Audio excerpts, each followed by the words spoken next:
A finales del siglo VIII, el aumento de la población y la escasez de tierras produjeron conflictos internos en el seno de las distintas comunidades, generando graves tensiones sociales.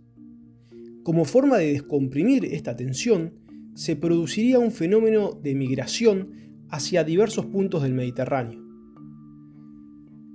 Mientras los griegos de la Edad Oscura estuvieron cerrados al mundo, fueron más conscientes de las diferencias que tenían entre ellos que de las cosas que tenían en común. De hecho, en Grecia se hablaban diversos dialectos del idioma, existían distintas versiones del alfabeto, así como variantes en los mitos y en la religión.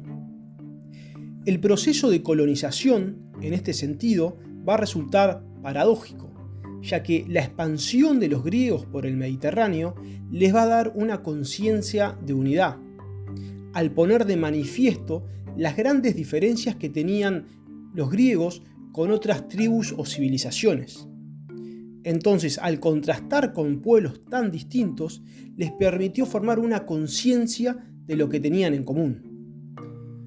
Los griegos esparcirían por todo el Mediterráneo sus conceptos de polis, de religión, el alfabeto, así como toda su civilización.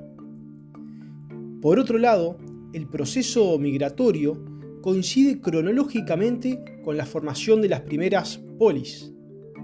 Esta escasez de tierra no solo produjo tensión en el seno de cada comunidad, sino que también entre las distintas comunidades.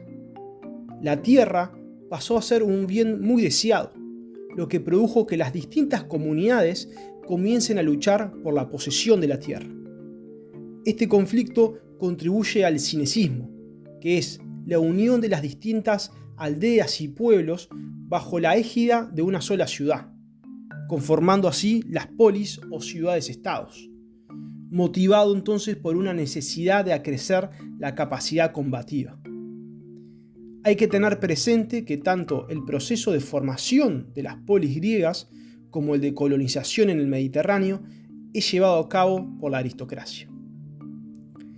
La inmigración se inició a mediados del siglo VIII y se prolongó durante unos 200 años.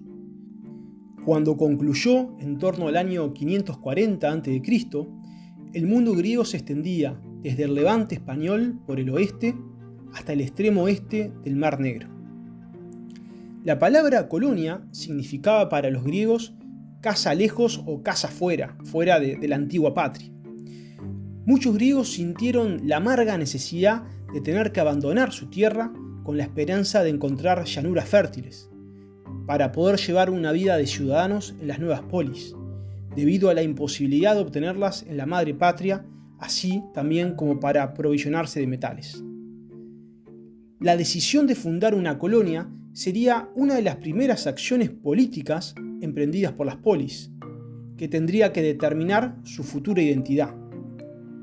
La ciudad madre, conocida como metrópolis, debía escoger el emplazamiento de la colonia, obtener la aprobación divina, hacer los planos del nuevo asentamiento y elegir al oikistes, que sería el fundador.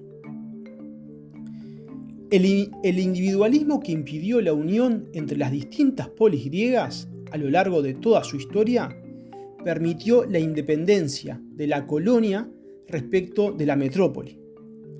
La metrópoli conservaría lazos con la colonia, pero serían polis independientes. A su vez, los ciudadanos que emigraban perdían la ciudadanía en la metrópolis y obviamente la adquirían en la nueva colonia. Una vez tomada la decisión de fundar una colonia, el responsable de su suerte era el oikistes. Su tarea era conducir a los colonos a su nueva patria, establecer las defensas de la colonia, buscar emplazamiento para los santuarios de los dioses, asignar domicilio y campo de cultivo a cada uno de los colonos. La colonia quedaba unida a la metrópolis por lazos de parentesco y de culto, simbolizados por el fuego traído por el oikistes desde la metrópoli para encender el hogar de la nueva polis. Con el fin de que el culto a los dioses fuera realizado debidamente en la colonia, entre los emigrantes iban también sacerdotes y sacerdotisas de la metrópolis para observar que se cumpliera el ritual debidamente. Hay que imaginar lo que sentían estos griegos, que siempre habían vivido en su pueblo, que se embarcaban con sus familias, abandonando su patria hacia nuevas tierras inexploradas, en un mundo que desconocían, en el cual ellos mismos se sentían extraños, y llegaban a llanuras extensas y fértiles para llevar adelante una nueva vida. La ausencia de una potencia política hacia el oeste, como lo fueron los reinos de Frigia, Lidia y Asiria en el este, hizo que el movimiento colonizador comenzara hacia occidente. Los griegos conocían los relatos de los fenicios, que ya habían constituido colonias hacia el occidente, y traían barcos repletos de mercaderías, por lo cual se basaron en sus rutas de navegación. Agobiadas por los problemas planteados por la desigualdad de la distribución de la tierra, estas ciudades buscaron para sus colonias unos emplazamientos que tuvieran un buen potencial agrícola. Comienza entonces el proceso de colonización por el sur de Italia y Sicilia, en donde ya estaban instalados los fenicios, en el oeste de la isla. En Italia, las tribus itálicas estaban desunidas entre sí y los etruscos se mostraban especialmente abiertos al comercio y a la civilización de los griegos. Al llegar al sur de Italia y ver esas extensas y fértiles llanuras, denominaron a esa zona Magna Grecia, en contraposición con la estrecha madre patria. Y así sería conocida el sur de Italia durante toda la antigüedad. En Italia meridional se acuña el nombre de Greci para designar a los helenos. En el año 757, los griegos fundan la ciudad de Cumas, cerca de Roma. La fundación de Roma es recién del año 753 a.C. Fundaron también Sibaris y Crotona, situadas en la punta y el tacón de la península italiana. Esparta estableció su propia colonia en Taranto en el año 712, en el extremo del tacón. Corintio fundó la ciudad de Corcira, en la parte meridional del Adriático, pero fundamentalmente la ciudad más importante que van a fundar va a ser Siracusa, que acabaría dominando todo el sudeste de Sicilia, siendo una potencia y teniendo un papel muy relevante en las guerras púnicas entre Cartago y Roma. Hacia el año 600 a.C. Fundan Masilia, la actual Marsella, pero la colonización hacia el occidente fue frenada cuando los cartagineses y sus aliados, los etruscos, obligaron a los focios a evacuar la colonia que habían establecido en Alalia, en Córcega, a mediados del siglo VI a.C. Cuando las oportunidades colonizadoras empezaron a reducirse entonces, los griegos buscaron en el nordeste nuevas tierras en las que asentarse. Atraídos por la riqueza pesquera y agrícola del Helesponto y de la región del Mar Negro, varias polijonias eolias fundaron colonias en la zona. Al no tener rivales, a diferencia de lo que ocurría en la cuenca mediterránea, los griegos pudieron fundar en el Mar Negro una cantidad de colonias, incluso en el periodo arcaico y en la época clásica, hasta que casi todo el Mar Negro quedó rodeado de un círculo de polis griegas. En el norte del África, en el delta del Nilo, fundarían la ciudad de Naucratis y Cirene en la actual Libia. Las nuevas polis proclamaron orgullosamente su carácter helénico, construyendo templos monumentales, patrocinando y participando en las instituciones panhelénicas tales como el Oráculo de Delfos y los Juegos Olímpicos, a los cuales enviaban su juventud e intentando siempre mantenerse al tanto de las innovaciones culturales introducidas en el Egeo. También en las colonias se respetaba la tregua sagrada durante las Olimpiadas, y la condición para participar en las mismas era haber nacido libre y ser griego. En todos los lugares en los que se establecieron las pequeñas expediciones coloniales, los griegos se encontraron con bárbaros, es decir, con población no griega de los litorales del Mediterráneo y del Mar Negro. Algunas ciudades como Siracusa o incluso Bizancio lograron repeler o incluso esclavizar a sus vecinos no griegos. Pero la mayoría de las colonias no fueron tan afortunadas y tuvieron que llegar a arreglos con sus vecinos de origen no griego a través del comercio y de los matrimonios mixtos, incluso a veces a costa de compartir con ellos su territorio. Heródoto cuenta la trágica historia de un rey escita que se casó con una griega y se hizo devoto del dios Dioniso. Sus súbditos se sintieron menospreciados y lo terminaron asesinando. Pero en la mayoría de los casos, como dan a entender el descubrimiento de productos griegos en el sur de Francia y la difusión del alfabeto, el arte y los cultos helénicos entre los etruscos, las colonias se convirtieron en la puerta de acceso de los pueblos del sur de Europa y del Mar Negro a los productos y la cultura del Mediterráneo.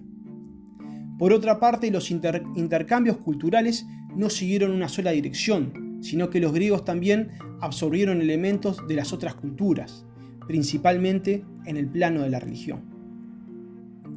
En cuanto a las ciudades-estado, a comienzos del siglo VIII, docenas de comunidades de todo el mundo griego se habían constituido en ciudades-estados. La polis, como la llamaban ellos mismos, se convirtió en la organización social y política característica de los griegos hasta por lo menos la época romana. Como ideal, la polis ha tenido una significación enorme en la historia de otras naciones surgidas posteriormente. Las propias palabras política y político derivan directamente de polis. Etimológicamente, política significa el asunto de las ciudades o el arte de las ciudades. Ahora bien, ¿qué es una ciudad-estado? La ciudad-estado o polis es una zona geográfica que comprende una ciudad y sus territorios adyacentes y que constituye una sola entidad política capaz de autogobernarse. Los elementos esenciales de la ciudad-estado ya existían en la Edad Oscura. Lo único que tuvieron que hacer las comunidades del pueblo del año 800 para convertirse en las polis del 700 fue realizar una unificación política formal del pueblo y la creación de un gobierno central. El cinecismo sería el proceso según el cual cada poblado, aldea o ciudad aceptó tener un solo centro político. Se dieron libertad y autonomía y aceptan identificarse con el nombre de la capital. Esto supone un pacto o consenso social, mediante el cual el demos, o sea el pueblo, acepta crear de forma artificial otros límites territoriales y otra integración social, lo cual tiene una incidencia a la hora de hacer política, de tomar las decisiones, ya que el demos aumenta sus límites. Así, por ejemplo, todos los que vivían en el territorio del Ática, cuya capital era Atenas, se llamaban a sí mismos atenienses, aunque vivieran a 40 kilómetros de la capital. El cinecismo de un demos pequeños, donde hubiese una única ciudad y los campos circundantes, sería un proceso sencillo. En ese caso, la polis como estado y las polis como ciudad eran casi idénticas. En esas comunidades fue más sencilla la unificación, porque estaban vinculados por lazos de parentesco. El cinecismo de los territorios que contenían varias ciudades y aldeas importantes, además de la capital, supuso un proceso más complejo. Y acaba de aparecer la religión nuevamente como un factor fundamental de cohesión. Los templos se construirían deliberadamente en el medio rural, provocando así largas procesiones para forjar un sentimiento y conciencia de unidad cívica. También se recurriría al mito y cada polis tendría su propio patrón. Así, por ejemplo, en el caso de Atenas, su patrona sería Atenea. Según el mito, Atenea y Poseidón compitieron por el patronazgo de Atenas. Poseidón con su tridente golpeó el Acrópolis e hizo nacer un manantial de agua salada. Atenea hizo crecer el primer olivo, que sería fruto de alimento y de riqueza para los atenienses. Los atenienses se decantaron por Atenas como patrona y en su honor le pusieron a la ciudad Atenas. Por otro lado, en algunas regiones, el proceso de cinecismo no llegó a completarse nunca del todo. Argos, por ejemplo, nunca logró unificar completamente la extensa región de la Argólida. Otras regiones no se unieron nunca en una sola polis. Aunque Tebas había sido desde el Bronce Antiguo la principal población de la extensa región de Beocia, los tebanos llegaron a controlar solo su territorio circundante y se vieron obligados a tratar más o menos en pie de igualdad a las otras 10 polis de la comarca. El hecho fundamental es que hacia el año 700 ya estaban bastante bien establecidos los límites permanentes de las polis griegas. La historia de Grecia, entre los años 700 al 400, es fundamentalmente la historia de las ciudades-estado, que fueron los principales protagonistas de la historia de Grecia. Sin embargo, había regiones del país que tenían una forma distinta de organización política. La palabra utilizada en griego para designar a esas regiones era etnos, que suele traducirse como tribu, nación o pueblo. El etnos era un territorio regional y un pueblo que carecían de un único centro urbano, que no tenían un gobierno central ni una unión política formal. Y de ahí viene la palabra etnia o etnología en español. Los griegos de las ciudades-estado solían considerar a los etne, es decir, a los habitantes del etnos, política y culturalmente atrasados. Para entender un poco mejor, vamos a poner un ejemplo. Beocia era una sola región étnica que tenía diversas pequeñas ciudades-estados. Se diferenciaba de la región cinecizada del Ática en un detalle muy significativo. Todos los habitantes de todas las ciudades y aldeas del Ática se consideraban atenienses, mientras que los habitantes de Beocia se identificaban en primer lugar como tebanos, plateos u orcómenos y solo de forma secundaria como beocios. Lo que estaba en juego acá, como vimos al principio, era la cohesión de la fuerza militar. Los atenienses podían llamar a filas a la población de 1600 kilómetros cuadrados, mientras que los tebanos disponían solo de los hombres de Tebas y los campos circundantes. Mientras los atenienses jamás dudarían en luchar juntos, los tebanos tenían que formar alianzas. Ahora, la unión política fue producto de los caudillos y de la aristocracia, al igual que la gran migración. El cargo de Basileo Supremo de la Edad Oscura o fue abolido del todo o sufrió una disminución drástica de poder. Las funciones gubernamentales ejercidas hasta entonces por el Basileo fueron repartidas entre varios magistrados. La importancia del Consejo de Ancianos aristocrático se incrementó mientras que la Asamblea del Pueblo disminuyó. Para hacer frente a las nuevas condiciones creadas por el crecimiento acelerado de la población y todos los cambios políticos y sociales que trajo aparejado, se hizo necesario establecer un sistema más complejo de organización y de control social. Durante la Edad Oscura, la lucha entre comunidades consistía en incursiones destinadas a saquear el ganado. Pero ahora la lucha empezó a tornarse más seria en la medida que lo que se disputaba era la posesión de la tierra, lo que hizo necesario un poder capaz de movilizar con eficacia hombres y materiales para la guerra. Las familias más poderosas optaron por mantener su independencia haciendo un pacto de cooperación entre ellas y subdividiendo las esferas del poder en administrativo, militar, religioso, judicial, entre una serie de magistraturas de duración limitada y que además no tenía carácter hereditario. Los griegos de época posterior llamaron a este tipo de gobierno oligarquía, oligoi que quiere decir pocos, es decir, el gobierno de los pocos. Los oligarcas, que ostentaban el poder, se llamaron a sí mismos los aristoi, es decir, los mejores, de donde procede nuestro término aristocracia, el gobierno de los mejores. A medida que fueron aumentando la población y la complejidad de las polis, fueron añadiéndose nuevos magistrados, con funciones más específicas, por ejemplo las del tesorero o superintendentes de obras públicas. Los nombres más comunes para estos cargos eran los de Arcón, por ejemplo en Atenas, o Prytanis en Corintio. Pero estos cargos eran desarrollados únicamente durante el lapso de un año y no podían volver a desarrollarlo hasta una cantidad de años fijados de antemano. Esto tenía como finalidad ponerle un coto de poder a las personas, así también como distribuirse entre la aristocracia el turno en el mando.